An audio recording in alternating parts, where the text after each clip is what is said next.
He built an empire, but lost the only woman who ever saw his soul. Now, for 3 long years, his mansion has echoed with silence. No music, no laughter, only 2 little girls who've never heard the sound of their father's voice, and a man too broken to try. But everything changes the day a quiet maid presses play on a forgotten song and starts to dance. He wasn't supposed to see it, he wasn't supposed to feel anything. But in that moment, grief shatters and something else rises from the ashes. Something that just might be love returning home.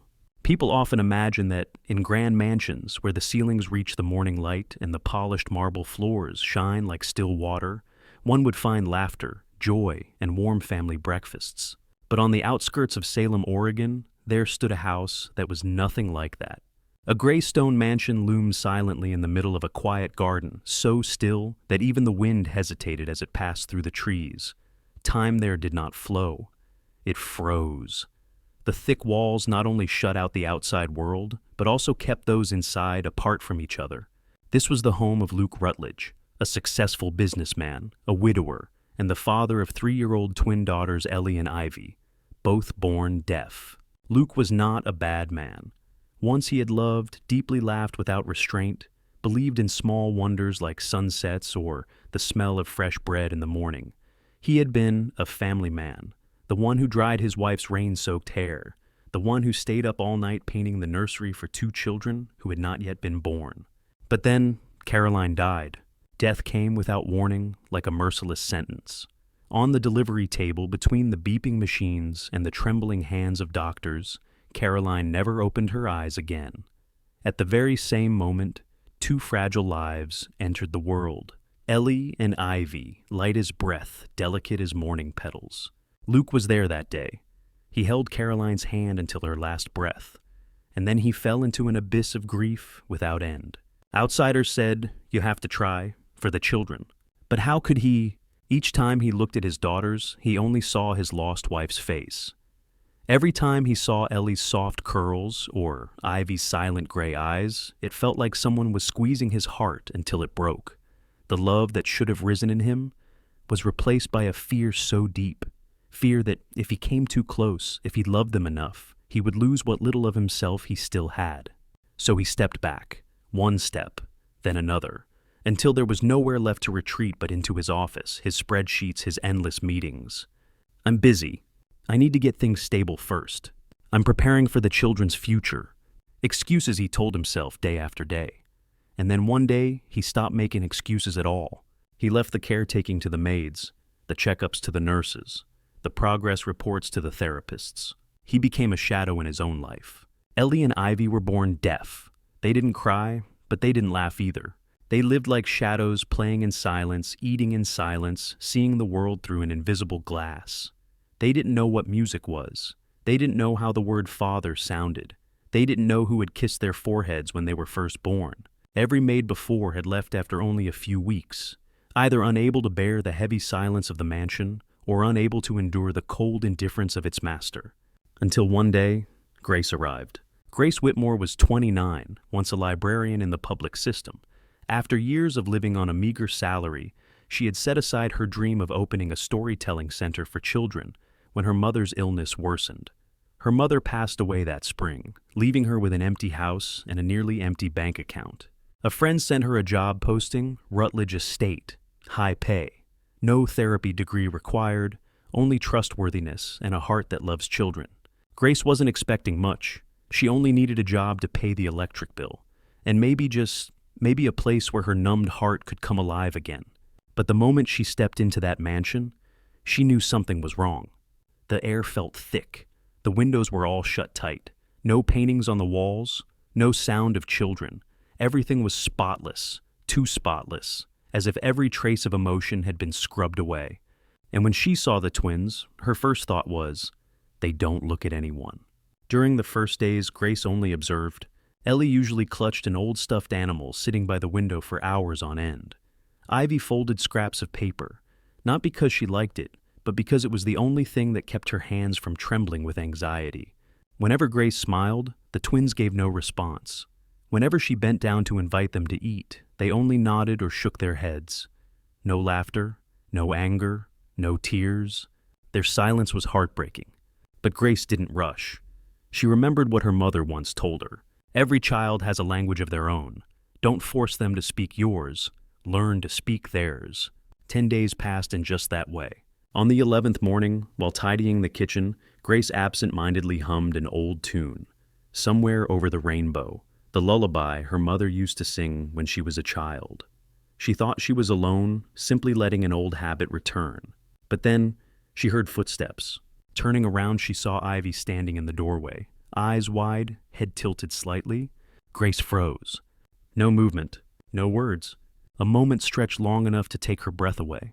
Then Ivy stepped forward. Ellie followed more slowly, still holding her bear tightly. Neither girl made a sound, but their eyes asked, "What are you doing?" Grace didn't know why, but she slowly raised her hand, traced a gentle circle in the air, and turned slowly in rhythm with the tune she had just hummed. There was no instrument, no clear melody, only movement, the one thing Grace believed the girls might be able to feel through light air and vibration. Ivy tilted her head. Ellie pressed her lips together. And then, not quickly, not perfectly, Ivy lifted her hand awkwardly, imitating the circling motion. Grace nearly burst into tears. For the first time in 3 years, a child in that house had answered back. Not with words, not with sound, but with a gesture, shaky slow. Yet it was the voice of a soul daring to open its door. Grace bent down, slowly holding out her hand. Not touching, just waiting. And Ivy placed her hand on it. Ellie lingered for a moment, hesitant, then placed her small hand on Grace's other one. 3 hands, 1 small circle in a quiet kitchen. And for Grace, it was the most beautiful music she had ever heard. The story did not begin with laughter. It did not begin with easy connection. It began with a quiet hum, and 2 small pairs of eyes daring to look up for the very first time. Luke Rutledge had never been the kind of man to show emotions easily. Even before Caroline's death, he had always chosen silence over words. He loved through actions, through looks, rather than through flowery speeches. But Caroline had always known how to read him, how to translate every pause into a language of love. She once told him, "I don't need you to say, 'I love you' every day as long as you keep making me tea every morning, like you've done for the past 4 years. She understood him, in a way no one else ever had. But when Caroline was taken so suddenly along with her words and her gaze, Luke felt like a castaway stranded on an island without a map, without direction. And worse still, he was left with 2 newborn babies, Ellie and Ivy, tiny beings he had no idea how to begin with. When the doctor told him that both girls were born deaf, Luke did not react with anger or despair the way people expected. He simply nodded, staring into the void, and asked one question: "Will they be happy?" The doctor answered, "They can be, but it will take a lot of time, effort, and perseverance." Luke didn't feel he had any of those things. In truth, he had never thought of himself as a good father. Caroline had been the one to prepare the baby books, choose the names plan, how to raise them. He had only known how to earn money, build his career, and tell himself, "I'll learn how to be a dad when the time comes." But the time came with death. He never had the chance to learn gradually. He was thrown into fatherhood, while his heart was still screaming from loss. So he stepped back. For 3 years, Luke didn't abandon his daughters, but neither did he dare to draw close. He spent money on nurses, therapists, special teachers.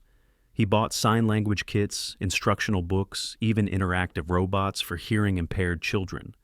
But he never sat with them for too long. Not because he didn't love them, because he was terrified he might hurt them. Terrified he wasn't gentle enough. Terrified that if he tried and failed, there would be no one else left to carry that burden. And worse still, terrified that if he loved them too much, grief would come again. Because loving his daughters also meant reliving Caroline's shadow every day. But then, that afternoon came. Luke came home earlier than usual, not for any special reason. He was just tired. Tired of meetings where no one cared about his daughters. Tired of endless calls that devolved into arguments over numbers. Tired of the emptiness inside him that no report could fill. When he stepped into the house, everything was as always. Quiet, with only the last rays of sunlight cutting through the living room windows. But then, he noticed something different. Not music, not voices, but movement. He walked softly toward the kitchen, and through the crack of the half-open door, he saw something he never expected. Grace was dancing, Not a performance kind of dance, but free spontaneous like a breeze sweeping across a field of memories. Her skirt twirled with her motion, her hands traced soft curves, her eyes half closed as if she were far away. And right in front of her were Ellie and Ivy. Two tiny girls, one still clutching her stuffed bear, the other tilting her head, were trying to copy her. Their steps were unsteady, their hands clumsy, but they were smiling. Silent smiles, but smiles clear and real. Luke stood frozen. Something inside him tore open, not only because of surprise, but because of the painful storm rising within him. The father in him wanted to rush in, scoop his daughters into his arms, shout with joy. But the man who had lived 3 years in silence stayed rooted, bitter. Why her? Why not me? What have I done wrong all these years? And then a thought crept in, sharp as a blade. She has stolen them from me. He turned away, his heart pounding as though he were running. But in truth, he was only fleeing. That night, Luke couldn't sleep. He sat in his office, the room where Caroline used to bring him tea each evening, where her old blanket still hung over the chair. He stared into the empty air and asked himself, if you were here, what would you do? He knew the answer. Caroline would kneel on the floor with the children play sing dance, do anything to reach their hearts. And him, he had chosen avoidance. And now, a stranger was doing what should have been his. He felt jealous. Not romantic jealousy, but the bitter jealousy of a father against his own fear. The next morning when he saw Grace in the kitchen, he couldn't hold it in. His voice cut sharp cold. What do you think you're doing with my children? Grace turned unafraid. Her eyes were so calm, it made him feel small. I was only there when they needed someone, and you weren't. The words, short, simple, stung like a slap that left no mark but burned. Grace didn't know that. Later that night, after Ellie and Ivy were asleep, Luke quietly stood outside their room. He heard Grace's whisper, "You danced beautifully today. I wonder if Papa saw." And that night, Luke wept for the first time in 3 years. No one saw, no one knew. Only silent tears fell onto the cold wooden floor. And in that silence, a father finally began to turn back. Not perfectly, not quickly, but with a heart that was learning to open again. The Rutledge mansion seemed to sag under the weight of that morning's confrontation. Grace didn't retaliate after Luke's accusation. She only looked at him, a look without anger, without weakness, as if she were holding up a mirror for him to face himself. Then she bent down, picked up the dishcloth on the table, and quietly continued her work, leaving Luke standing alone in the kitchen, where the air was no longer icy as before, but heavy with unspoken words. In the days that followed, they hardly spoke to each other. Grace still rose early to prepare breakfast for the twins. She still took Ellie and Ivy out to the backyard each afternoon before the sun set. She still patiently wiped up spilled milk, still picked up each scattered toy block from the floor. But her smile was no longer as bright. No one brought up that exchange again. No one apologized. But the atmosphere had changed. Luke kept his distance. Every morning he still came down to the kitchen, but instead of sitting with them for breakfast, he grabbed his coffee and retreated into his office like a machine. He used "I need to focus" as an excuse to avoid confronting the reality unfolding around him, changes he no longer controlled. Yet no matter how much he buried himself in work, Luke couldn't ignore what was happening. In the moments when he lifted his eyes from the screen, the silence he once knew was gone. It had been replaced by the patter of small feet, by whispers of laughter in the breeze, by tiny hands drumming on the table in rhythm. Not sound in the usual sense, but rhythm. Life. Revival. One afternoon during a video call with shareholders in New York, Luke's gaze drifted out the window. In the backyard, Ivy stretched her arms high, tiptoeing, as if to catch something in the air. Ellie spun in a floral dress hair, flying mouth curved in a voiceless laugh, eyes bright like sunlight. Between them stood Grace, arms open wide as though inviting them, "Fly." The sight distracted him so much that his colleague had to repeat a question 3 times. Luke shut off the call, leaned back in his chair, fingers laced tightly. His throat was dry. "They're coming alive, without me." The thought cut like a knife. Deep down, he knew he should be happy. This was what he had prayed for. Ellie and Ivy smiling, finding a way to connect with the world. But why? Why did it hurt so much? That evening, he came home late, on purpose. He wanted to wait until everyone was asleep, But as he passed the living room, he stumbled upon something unexpected. Scattered across the floor were papers, clumsy drawings, each sheet depicting a sign language word, happy play love. On the corner of the table lay an open notebook filled with Grace's uneven handwriting. Notes, arrows, sign words written out practiced again and again. Grace had been learning sign language, alone, quietly. No one had asked her to, no one was paying her more to do it. But she had learned anyway, just because she wanted to understand the girls. Luke stared at the notebook, his fingers trembling as though he were touching something sacred. He sat down, picked it up. The first page was simple play. The next, happy. And in between the lines, he saw where the pen had pressed too hard, leaving grooves on the back of the paper. She had written the words dozens of times, forcing them into memory. Not for credentials, not for recognition, but for love. The next morning, Ellie and Ivy were stacking wooden blocks on the rug. Grace was tidying up the kitchen. Luke walked in holding a page from the notebook. His eyes were shadowed by sleeplessness, but in them, something had changed. He didn't say a word. He simply sat down beside the twins, slowly, awkwardly. Ellie looked at him. Ivy stopped her hands. Both girls fixed their eyes on their father, something that rarely happened. And then Luke raised his hand. He signed the first word from the notebook. Play. Clumsy, hesitant, but clear. Ellie blinked in surprise. Ivy tilted her head.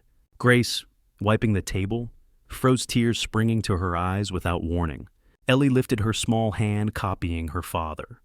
Ivy smiled, and her tiny palm landed gently on his shoulder, as if to say, I see you. Luke bowed his head. His shoulders shook. I'm sorry, he whispered, even though he knew they couldn't hear. I'm sorry I came so late.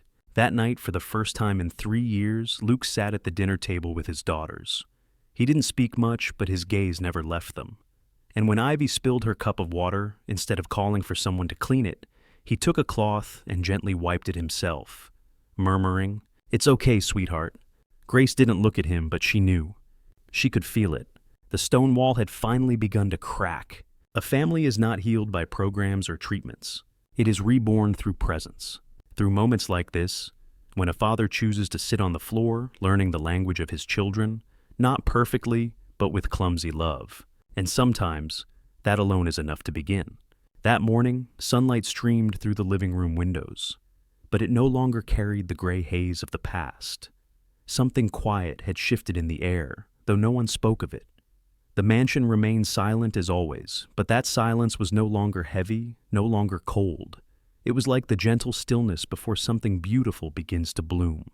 Luke sat at the dining table, coffee cup in hand, as he had every morning for 3 years. But, for the first time, he didn't rush to drink it. He didn't retreat to his office. He simply sat there, eyes fixed on his 2 daughters, huddled beside Grace and a tray of freshly baked pastries. Ellie traced patterns into the flour dust left on the table. Ivy looked up every so often at Grace, her hands moving through the sign Grace had taught her yesterday. Happy, a soft tap on the chest, then hands extended outward. She repeated it a little clumsy, but her eyes glowed. Ellie saw, and her lips curved in a soundless laugh, her mouth shaping into a crescent moon. Grace smiled too, resting her hands lightly on their shoulders, then turned to meet Luke's gaze. Their eyes met. No words, but no walls either. That night when the house grew quiet, Luke did something even he couldn't explain. He went upstairs into Caroline's old room. Everything remained untouched. The rocking chair by the window, her scarf still hanging behind the door, the perfume bottle long empty, but still resting on the dresser. He sat down in the chair, fingers brushing an old pillow. And then, after 3 years, he opened the drawer he had always avoided, the one holding the letter he had written, but never dared to read again. It was scrawled in shaky handwriting, written 2 weeks after the funeral when his mind was still chaos. Caroline was gone. The twins barely responded to the world. Luke couldn't eat, couldn't sleep, couldn't feel.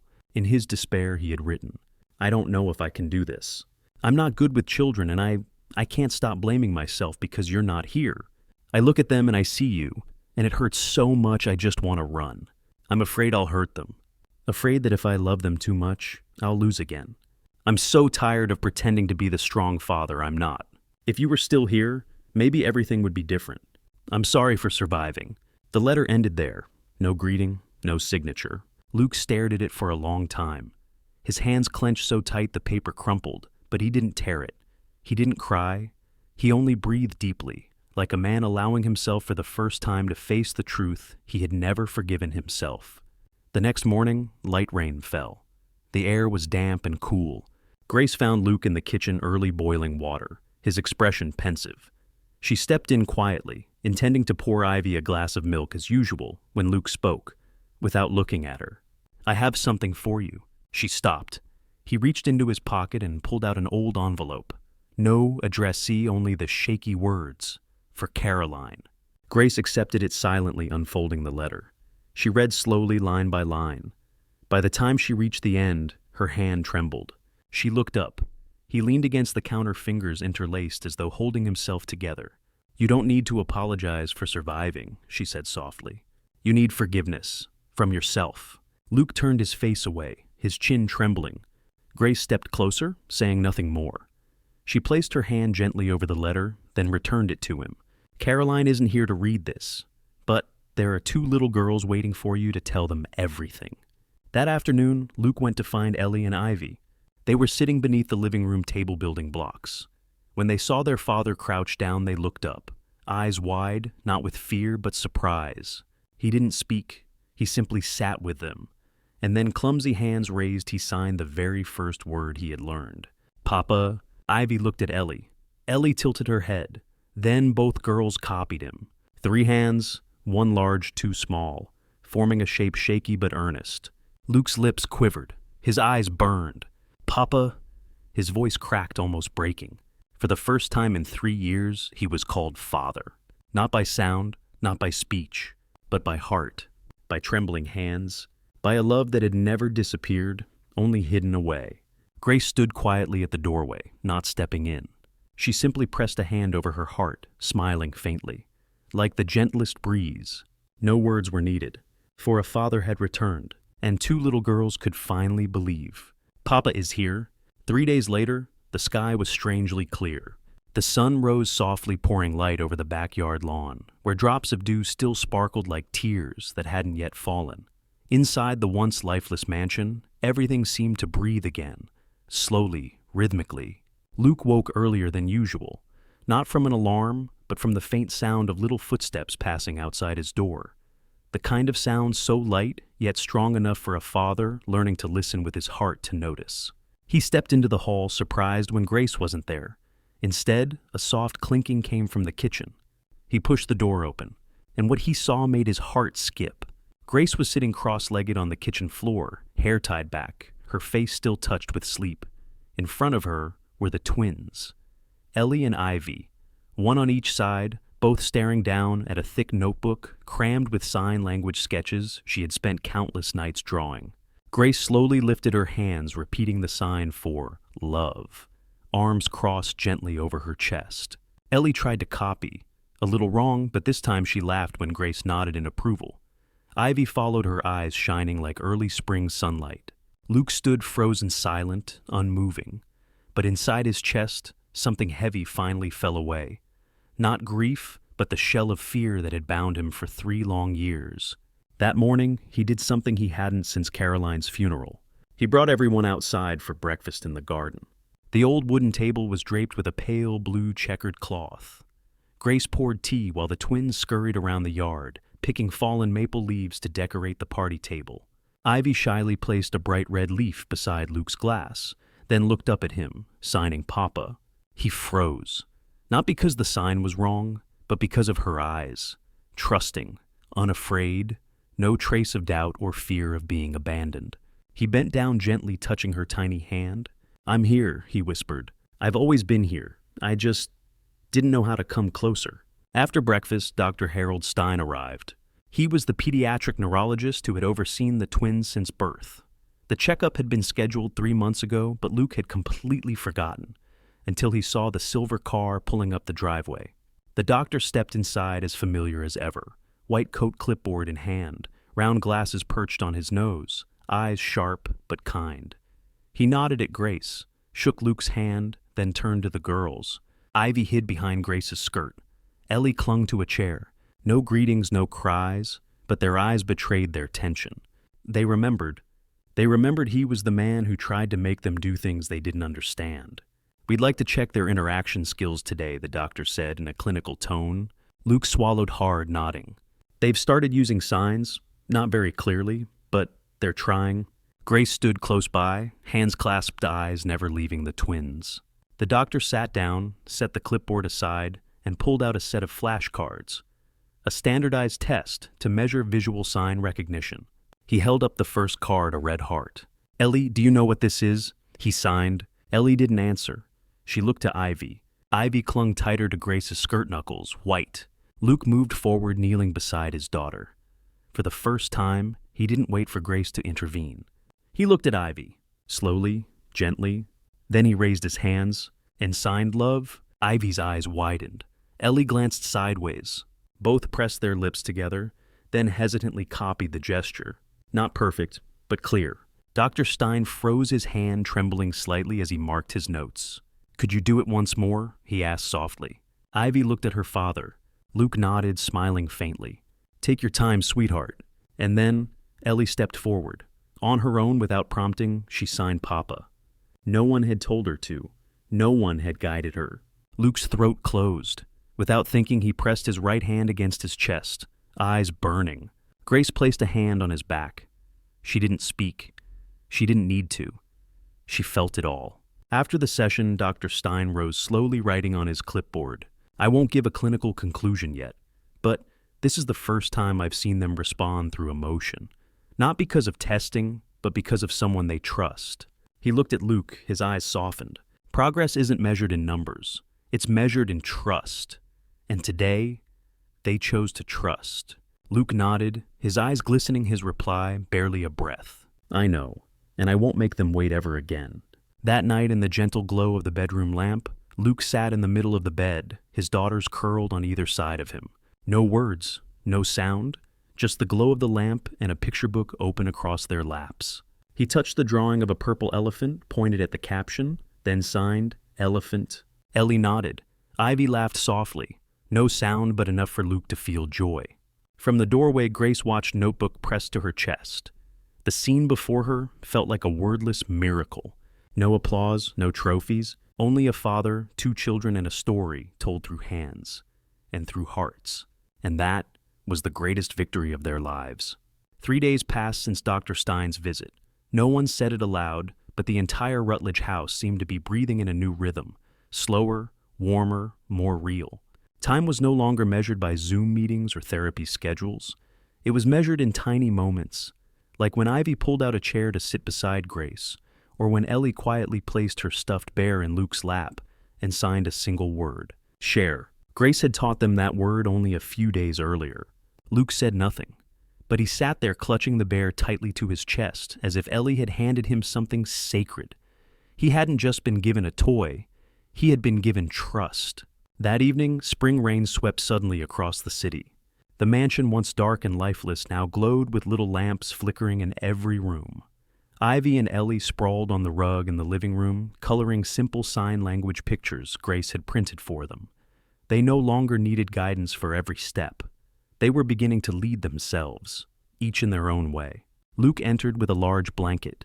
He gently draped it over all three, Grace and the twins, before sitting down beside them. He didn't interrupt.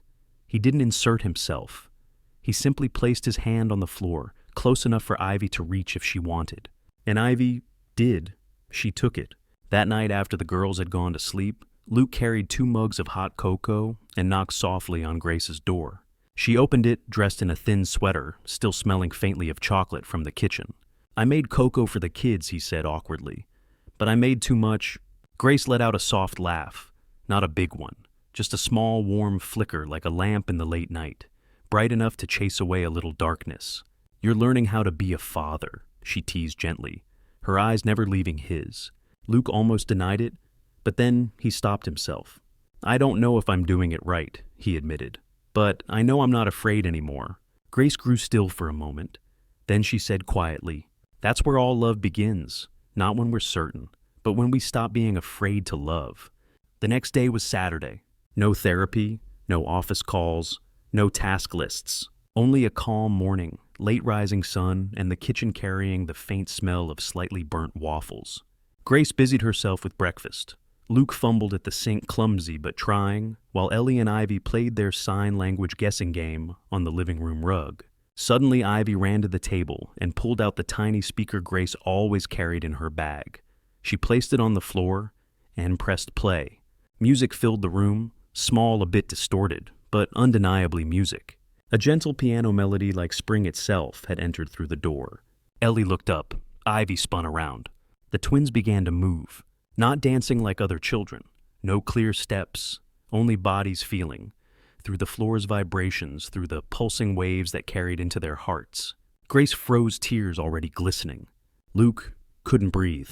He watched his daughters twirl in the dim morning light, like two tiny stars lit from within. Their hands moved, their mouths curved in laughter, their feet tapped in rhythm. Then, both turned toward him. Ivy waved her hand, signing "Dance, Papa." Ellie repeated clearer this time. "Dance, Papa." Luke stood still, his body caught between memory and present. He thought of the last time someone had asked him to dance. Caroline in the living room, one October night years ago. She had pulled him away from his laptop, set his hand on her waist and whispered, "We don't need music, we just need you here." And now her daughters, her very blood, were giving him the same invitation, not with words but with hands, with hearts. Luke stepped forward, one step, then another. No one urged him, no one pushed, but neither did anyone take the invitation back. When he reached them, Ellie took one hand, Ivy took the other, and the three of them turned together, not in rhythm, not in form, but in feeling. Grace stood aside, hand pressed over her chest, tears slipping down silently. She didn't step in. She simply stood there, guarding a sacred moment. Luke sank to the floor, Ellie climbing onto his lap, Ivy leaning against his shoulder. Together, they exhaled, like crossing a bridge they hadn't even realized they'd been building all along. "Papa," Ivy whispered, a word not fully formed but real. "Love," Ellie signed, then touched her small hand to his chest. He needed nothing more. No titles, no achievements, no recognition. Only two little hands trusting him completely. And one heart, learning how to love again. Sunday drifted by like a long, quiet dream. No alarm clocks, no crowded schedules, only the soft patter of rain outside the windows and the lingering scent of last night's pastries in the kitchen. Ellie and Ivy slept late, hair tangled like spun silk cheeks, flushed pink from oversleeping. Grace brushed their hair, tying each into two tiny buns. The twins called them bunny ears. Luke sat on the front steps with a warm cup of coffee in his hands, watching the garden drip with rain. Not to escape, not to think, just to be present. For the first time in 3 years, he didn't feel like a stranger in his own home. Grace came out wrapped in a soft cardigan, carrying an old wooden box. "I found this in the storage room," she said. "It belonged to Caroline." Luke looked up, his eyes tightening at the sight of it. It was the memory box Caroline had once used to keep little keepsakes. Movie tickets, cards, hair ribbons, letters. He had thought he'd thrown it away in some fit of grief after the funeral, but Grace had found it and kept it. He touched the lid, his hand trembling. "I'm not sure I'm ready," he whispered. Grace said nothing. She simply sat beside him in silence. Inside the house, Ellie and Ivy flipped through picture books, their broken giggles drifting out onto the porch, making the heaviness in his chest a little lighter. He opened the box. Everything inside was untouched, as though time itself had stepped aside for it. A photo from their first date in Seattle. Caroline wearing a silly cat-eared beanie he had bought at a street corner. Luke laughing with his hand clutching hers, as if never wanting to let go. A folded scrap of paper, the ink faint with age. "We'll have 2 kids, okay? 1 boy, 1 girl. Or 2 girls, that's fine too. I'm not picky." Luke chuckled through trembling lips.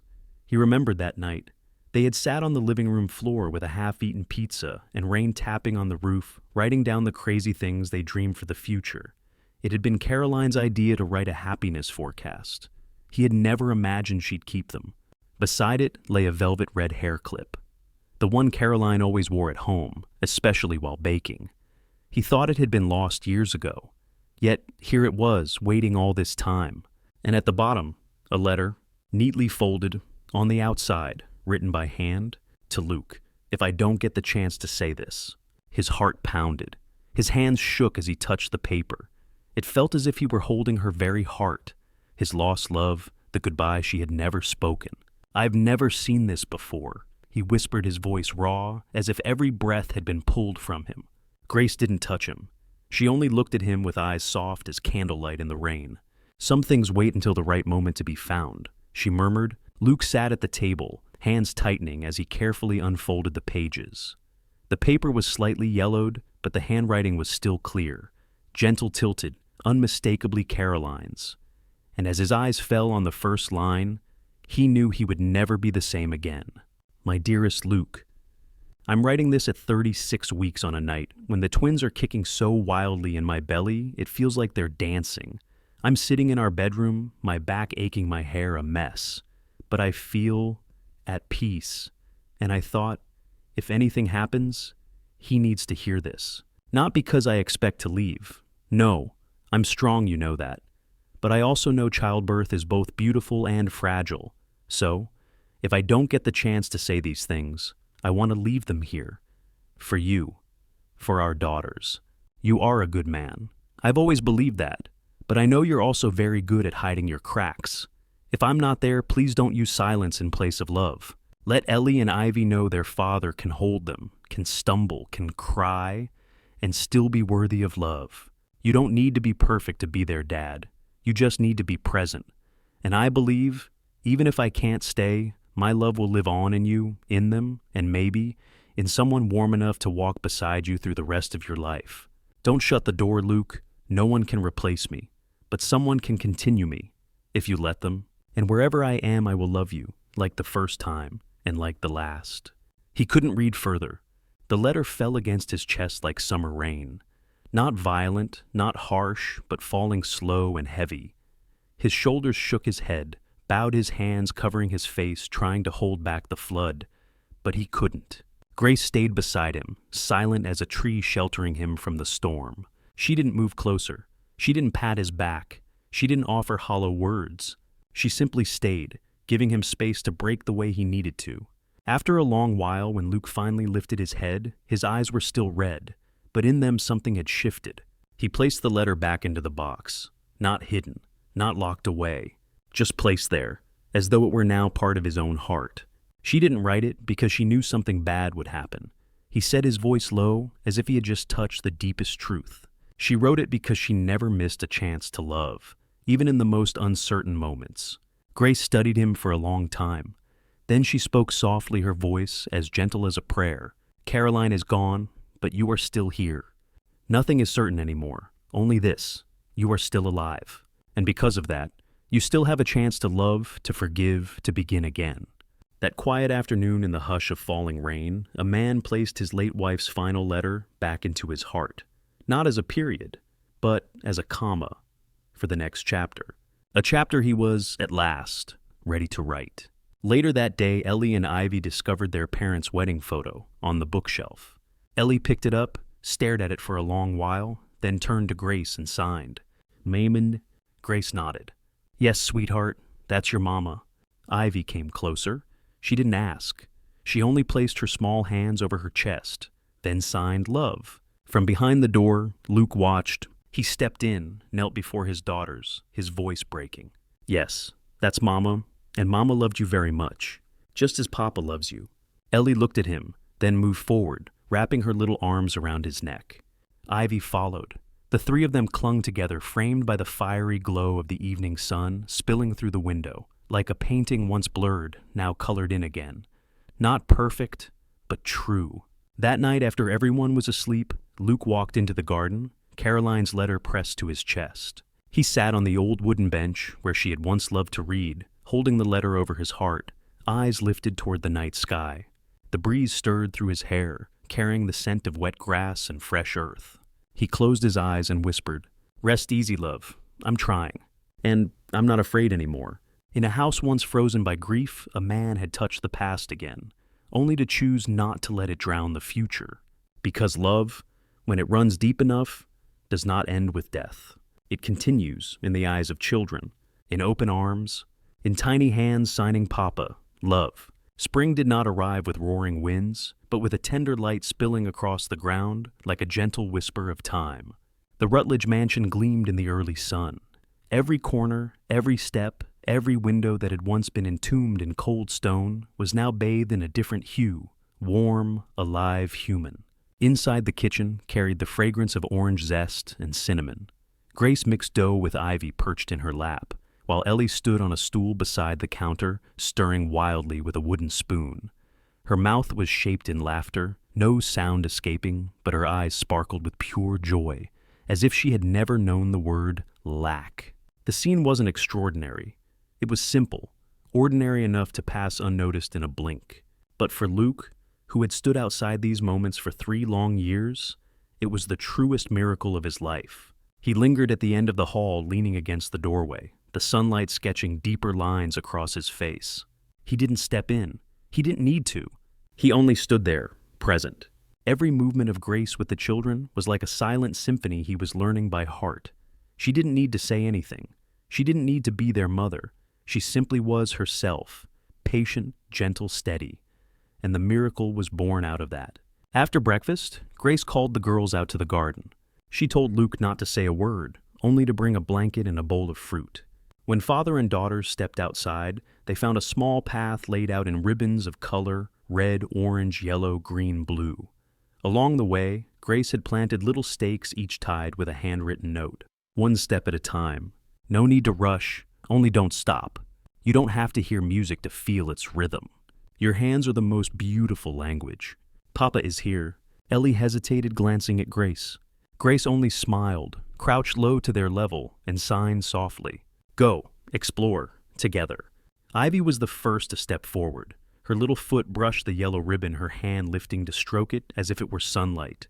Ellie followed, eyes locked on her sister's steps. Then slowly one small hand stretched out to hold the others. The 2 children, hand in hand, walked down a path built of colors, love, and things that could never be named. Luke stood rooted. His heart, once frozen in fear and guilt, broke open. Not from pain, but from life rushing back so quickly, so beautifully, he could hardly believe it was real. He didn't even realize he was crying until the twins stopped, turned back to him, eyes wide with invitation, with pleading, with trust. Ellie signed, "Come, Papa." Then Ivy echoed, lifting her hands higher, her face radiant with joy. "Come, Papa." Annie stepped forward, not with the steps of a man weighed down by guilt, not with the shuffle of someone making late amends, but with the strides of a father, truly finally. He crossed beneath the red ribbon, the color of anger of all the times he had run. He passed the green ribbon, the color of hopes buried for 3 years.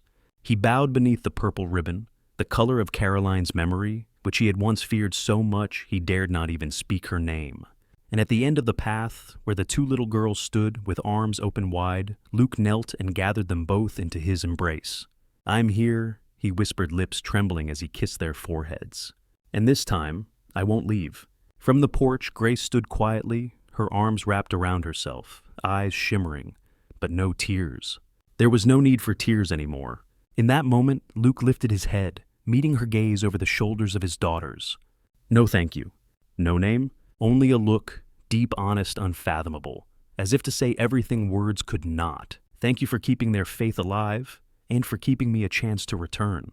That afternoon, Ellie and Ivy drew a giant picture with crayons beneath the maple tree in the garden. The picture showed a small house, a brown-haired man, 2 little girls holding hands, and a woman standing just behind them, her hands stretched out like a bridge unseen. At the very top, scrawled in clumsy letters, Ellie had written, "We found Papa. He stayed." In a world full of loss, of broken promises, and unfinished stories, there are tales that don't need a perfect ending. Only a father willing to return, a child willing to believe again, and a heart willing to love from the beginning. And in that gentle afternoon, 3 souls found one another, not through words, not through reason, but through a love that had never died, only waited for the right touch to awaken. When night fell over the Rutledge mansion that day, a soft glow spilled from the living room lamps, as if whispering, here once there was deep sorrow, but now there is love strong enough to fill it. Ellie and Ivy slept soundly, their tiny faces tucked beneath light blankets, their hands still clasped like 2 new shoots rising from once barren soil. Luke sat beside them, gazing at his daughters. In his eyes there was no longer silent regret, nor the heavy guilt he thought he would carry forever. What remained was something new, clear light peace.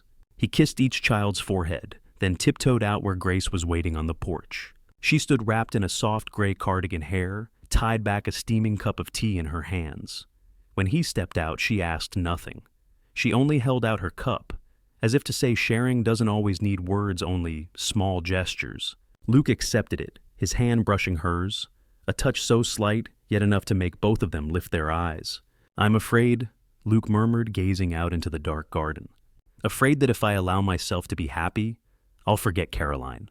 Grace didn't answer right away. She sipped her tea, then turned gently back to him. "You'll never forget her," she said softly. "Because true love doesn't disappear, it only changes form." She paused, then added, "Caroline loved you with her whole heart, and I believe she would never want that love to become chains that keep you locked in the past." Luke studied Grace for a long moment. For the first time, when he looked into the eyes of a woman who wasn't Caroline, he didn't feel guilt. He felt an empty space that could be filled with honesty. The days that followed were not marked by grand breakthroughs. There were no loud miracles, only steady days strung together by quiet persistence. Luke learned more sign language, not just simple words like "Papa love happy," but whole stories. He told Ellie and Ivy about their mother, through signs, through his eyes, through drawings. He let them remember her, not as a ghost, but as someone living inside their hearts each time they dared to laugh, dared to love. Grace continued to play teach and draw with the girls. But now she wasn't doing it alone. Luke was always there, without being asked, without being pushed. He chose to be present with all his heart. One late afternoon, Ivy struggled to sign the word family with her tiny hands. Ellie looked at her, then at Luke and Grace, and burst out laughing. She turned to her sister, drew a circle on the ground, with her finger, then signed. "Us. Together." Grace looked at Luke. Luke looked at his daughters. And then the four of them sat together on the damp grass like a family who had weathered a storm, only to find home again. No one knew what the future would bring. There would surely be hardships, more trials, more tears, but Luke now knew he would never again turn away from what mattered most. He had learned being a father isn't about doing everything right, but about choosing to stay, even when afraid. Healing doesn't happen overnight, but through every gaze returned, every sign understood. And love never replaces love. It only continues, through a new form, a new companion, a new journey that begins where the heart finally reopens. In the little notebook Grace kept for the girls' progress, on the very last page, she wrote in blue ink, "Family is not a place without wounds. It is a place where someone chooses to sit with you until the wound no longer frightens you." And beneath that line were 3 shaky childlike signs, scribbled with tiny hands. "Papa stayed." The story closed gently like an embrace after the rain.